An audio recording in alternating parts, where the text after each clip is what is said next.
રાણાવાવ તાલુકા પંચાયતના પ્રમુખ પદ માટે 2 ઉમેદવારોએ ફોર્મ ભર્યું હતું, જેમાં એક ફોર્મ ભૂલ ભરેલ હોવાનું જણાવી રદ કરવામાં આવ્યું છે। જોકે રદ થયેલ ફોર્મના ઉમેદવારે પક્ષ સામે જ બાયો ચડાવી છે। જિલ્લાની અન્ય 2 તાલુકા પંચાયતમાં પણ પ્રમુખ ઉપપ્રમુખ આજે સોમવારે બિનહરીફ જાહેર થશે।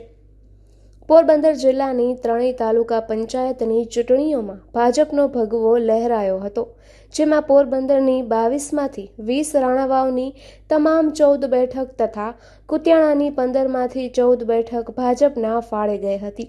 આજે 3 તાલુકા પંચાયતના પ્રમુખ અને ઉપપ્રમુખ પદ માટે ફોર્મ ભરવાની પ્રક્રિયા હાથ ધરવામાં આવી હતી, જેમાં રાણાવાવ તાલુકા પંચાયતમાં પ્રમુખ પદ માટે વિવાદ સર્જાયો હતો। પ્રમુખ પદ માટે જયેશ લલિતભાઈ ભૂતિયા અને ભરત કાનાભાઈ આગઠ એમ 2 ઉમેદવારોએ ફોર્મ ભર્યા હતા, જેમાં ભરતભાઈનું ફોર્મ ભૂલ ભરેલું હોવાનું જણાવી રદ કરાયું હતું। આ અંગે ભરતભાઈએ જણાવ્યું હતું કે પાર્લામેન્ટરી બોર્ડમાંથી તેના નામનું મેન્ડેટ આપવામાં આવ્યું હતું અને સવારે પણ ફોન કરી તેઓને 1 વાગ્યા પહેલા ફોર્મ ભરવા જણાવાયું હતું। આથી તેઓએ ફોર્મ ભરીને તૈયાર રાખ્યું હતું, પરંતુ છેલ્લી ઘડીએ તેઓને પક્ષમાંથી મિસ્ટેકથી તેઓને ફોર્મ ભરવાનું જણાવ્યું હોવાનો ફોન આવ્યો હતો અને મેન્ડેટ જયેશ ભૂતિયાના નામનું હોવાનું જણાવ્યું હતું, પરંતુ ભરતભાઈએ ફોર્મ તૈયાર હોવાથી રજૂ કર્યું હતું, જે ભૂલ ભરેલ હોવાનું જણાવી રદ કરાયું છે। જે મામલે તાનાશાહીથી પોતાનું ફોર્મ રદ થયું હોવાનું ભરતભાઈએ જણાવ્યું હતું। આ મામલે ટીડીઓ હિતેશભાઈ પરમારે એવું જણાવ્યું હતું કે તેઓના ફોર્મમાં અનેક ટેકનિકલ ક્ષતિઓ હોવાથી રદ કરવામાં આવ્યું છે। બીજી તરફ ઉપપ્રમુખ પદ માટે શિયાણી ઉર્મિલાબેન બોઘાભાઈનું એક જ ફોર્મ રજૂ કરાયું છે। આમ બંને પદ માટે એક ફોર્મ હોવાથી બંનેને આજે સોમવારે વિધિવત બિનહરીફ જાહેર કરવામાં આવશે।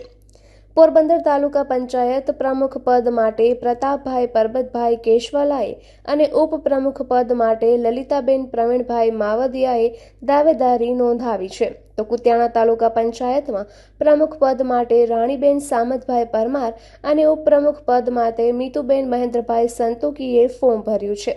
બંને તાલુકા પંચાયતમાં અન્ય કોઈએ ફોર્મ ભર્યું ન હોવાથી બંનેના પ્રમુખ ઉપપ્રમુખ આજે સોમવારે વિધિવત બિનહરીફ જાહેર થશે। નિપુલ પોપટ, પોરબંદર ટાઈમ્સ। એમાં ઘટનાક્રમ એવો બન્યો, મને પણ આજે વહેલી સવારે પોરબંદર જિલ્લાના શ્રેષ્ઠ નેતૃત્વમાંથી મને પણ ફોનથી જાણ મળી કે આપનું નામ પ્રદેશ પાર્લામેન્ટરીમાંથી પ્રમુખ પદ માટે સિલેક્ટ થઈને આવ્યું છે, તો તમે જઈ અને 2 વાગ્યા સુધીમાં તમે તમારું ફોર્મ ભરી શકો છો। એટલે હું પણ મારું ફોર્મ ભરવાની તૈયારી હજી કરતો હતો, ત્યાં 1 કલાકમાં પાછો એવો ફોન આવે છે કે આપના નામ ઉપરથી હજી સસ્પેન્સ છે અથવા તો તમારે હજી હમણાં નથી ભરવાનું, કંઈક મિસ્ટેક છે।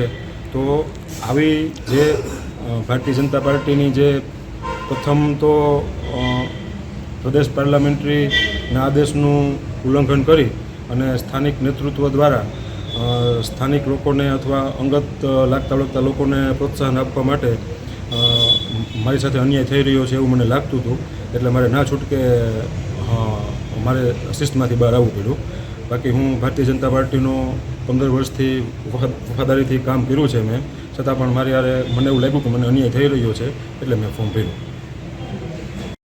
એ મને અધિકારીશ્રીનો મેં આજે ફોર્મ ભર્યું હતું તાલુકા પંચાયતના પ્રમુખ પદ માટે, કારણ કે 25 તારીખે ચૂંટણી હતી, તો અમને અધ્યાદેશ હતો અઠવાડિયા પહેલાં કે 24 તારીખે ફોર્મ રજૂ કરવા, જે અનુસંધાને મેં આજે મારું ફોર્મ ભર્યું હતું, પરંતુ મને અત્યારે લેખિતમાં ચૂંટણી અધિનિયમ 1995ના ભાગ 5 નંબરમાં મને 4-5 કારણો આપીને મારું ફોર્મ રદ કર્યું છે। હવે મને જે પત્ર મળ્યો છે એનો અભ્યાસ કરી અને મારે એમની આગળ શું કરવું, કે અપીલમાં જવું કે શું કરવું, એનો અભ્યાસ કરી અને પછી હું નિર્ણય લઈ શકું। હું સચિવ અને તાલુકા વિકાસ અધિકારી તાલુકા પંચાયત રાણાવાવ। આજે આપણે જે જિલ્લા તાલુકા પંચાયતના પ્રમુખ ઉપપ્રમુખની ચૂંટણીઓની નોટિસ છે એ મુજબ તાલુકા પંચાયત રાણાવાવની આવતીકાલે પ્રમુખ ઉપપ્રમુખની ચૂંટણી છે, એના ફોર્મ આગળના દિવસે એટલે કે આજે ભરાવાના છે। એમાં બપોરે 1 વાગે જયેશભાઈ લલિતભાઈ ભૂતિયા ખંડોણાવાળા અને ડૉક્ટર ભરત આગળ એમણે 2 વાગે ફોર્મ રજૂ કર્યું છે। આ બંનેની ફોર્મની ચકાસણી આપણે 2 વાગ્યા પછી કરવાની થતી હતી। એમાં યોગ્ય રીતે જે ફોર્મ રજૂ થયા છે એ આપણે માન્ય કર્યું છે, જ્યારે ડૉક્ટર ભરતભાઈ આગળવાળું ફોર્મ છે એ ભૂલ ભરેલું હોવાથી અમાન્ય કરેલું છે. ખામીઓમાં સ્પષ્ટતા નથી થતી. એમણે જે ઉમેદવારી દર્શાવવાની હોય એમાં 2 નામ દર્શાવેલા છે. નીચે પણ સહીમાં પણ એમણે ટેકેદારની જગ્યાએ ઉમેદવાર અને ઉમેદવારની જગ્યાએ ટેકેદારે, અને જ્યાં દરખાસ્ત કરનારનું નામ હોય ત્યાં નામ નથી અને ઉમેદવારમાં બંનેના નામ દર્શાવ્યા છે. એટલે સ્પષ્ટ નથી થતું કે કોણે ઉમેદવારી કરી છે.